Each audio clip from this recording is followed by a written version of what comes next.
magiging reaksyon mo kung sakaling sapilitan kang paalisin sa sarili mong bahay? Dahil sabi na nagpapalaya sa'yo na ang bahay mo na binuo mo ng matagal na panahon ay ang bahay na ipinangako ng kanilang Diyos sa kanila. Kalukuhan kung iisipin. Pero ito ang punot dulo ng kasalukuyang alitan sa pagitan ng Israel at Palestine sa Middle East. Pero paano nga ba ito nangyari? Ano ang pinagkaiba ng dalawang estado na may dalawang magkaibang relihiyon? Ito ay aalamin natin ang malaking kaibahan ng paniniwalang Islam at paniniwalang Judaismo.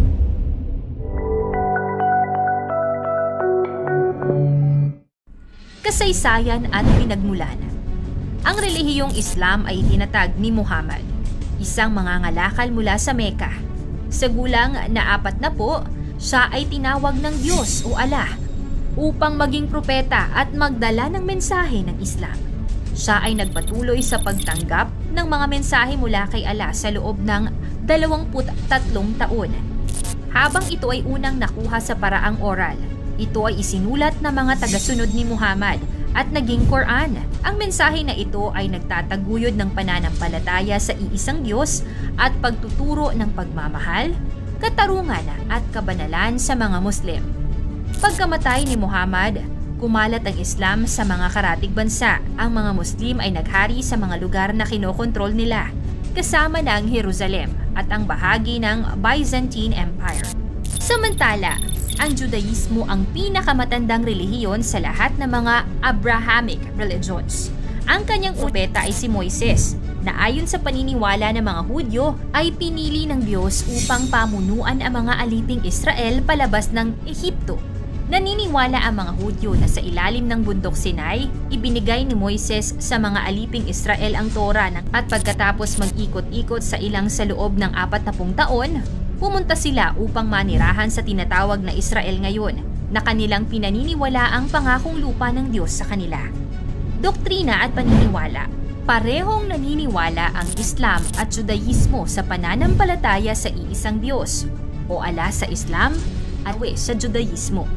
Ito ang tinatawag na monotheism na nangangahulugang iisa lamang ang Diyos.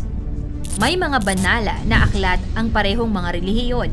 Ang Islam ay ang Quran, samantalang ang Judaismo ay ang Tanakh, kabilang ang Torah. Si Muhammad ay itinuturing na huling propeta sa Islam, samantalang si Moises ay kilala bilang nagdala ng Torah sa Judaismo. May mga ritual at tradisyon na nagsusustento sa bawat relihiyon. Halimbawa, ang mga Muslim ay sumusunod sa 5 pillars of Muslim, habang ang mga Hudyo ay may 3 panalangin na ginagawa sa isang araw. Karagdagang isang panalangin ang ginagawa kapag araw ng Sabat at holiday. Walang larawan na kumakatawan sa Diyos ng mga Islam. Moske ang lugar na sambahan ng mga Muslim, habang mga sinagoga, templo at mga bahay naman para sa mga Hudyo. Imam ang nangunguna sa klergo ng mga Muslim, habang mga rabbi naman para sa mga Hudyo. Pangunahing turo. Sa Islam, ang mga tao ay pinapanganak na malinis at walang kasalanan. Kapag narating mo ang pagbibinata, ikaw ay may pananagot na sa lahat ng iyong ginagawa at kailangan mong piliin ang tama mula sa mali.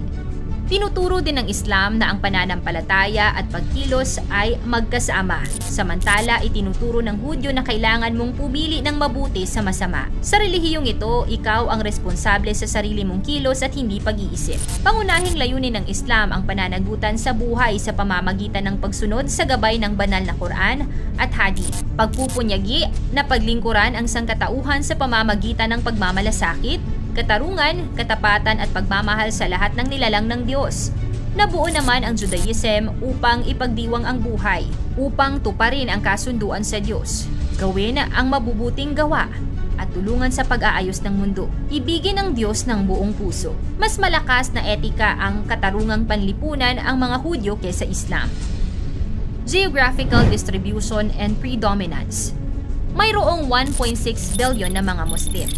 Batay sa porsyento ng kabuuang populasyon sa isang rehiyon, 24.8% ay nasa Asia, Oceania, 91.2% nasa gitnang silangang Hilagang Afrika, 29.6% sa Sub-Saharan Africa, mga 6.0% sa Europa, at 0.6% sa Amerika. Ang mga Hudyo naman ay nasa 13 to 16 milyon matapos maging kasapi ng Israel sa loob ng 1,500 years. Ngunit noong 70 AD, tinaboy silang lahat ng mga Romano. Ang mga Hudyo ay nagkalat sa buong mundo. Minsan ay naroon sa labas ng lahat ng bansa. Ngayon ang karamihan ay naninirahan sa Israel, USA, Canada, Russia, France at England. Batas sa kasuotan at mga kababaihan. Sa Islam, ang mga kababaihan ay kailangang magpakumbaba at takpan ang kanilang buhok at hugis ng katawan gamit ang hijab at burka. Ang mga kalalakihan naman ay dapat magsuot ng may kahinahunan, tinatakpan mula bewang hanggang sa tuhod. Samantala ang mga Orthodox Jews na kalalakihan ay laging may suot na sombrero or burka. Ang mga Orthodox na kababaihan naman ay maaaring magsuot ng sombrero o wig. Mga kautusan sa pagkain o inumin. Sa Islam, ang mga pagkain at inumin ay maaaring halal o haram. Ang halal ay ang mga pagkain at inumin na itinuturing na malinis, legal at ayon sa mga alituntunin ng Islam. Ang haram ay ang mga pagkain at inumin na ipinagbabawal. Halimbawa, ang mga Muslim ay dapat kumain lamang ng karne ng mga hayop na iniharap ng tamang paraan, tinawag sa Quran at kinukonsiderang halal. Ang baboy naman ay itinuturing na haram at ipinagbabawal. Bago kumain, ang mga Muslim ay nagdarasal o namumuhay ng salat.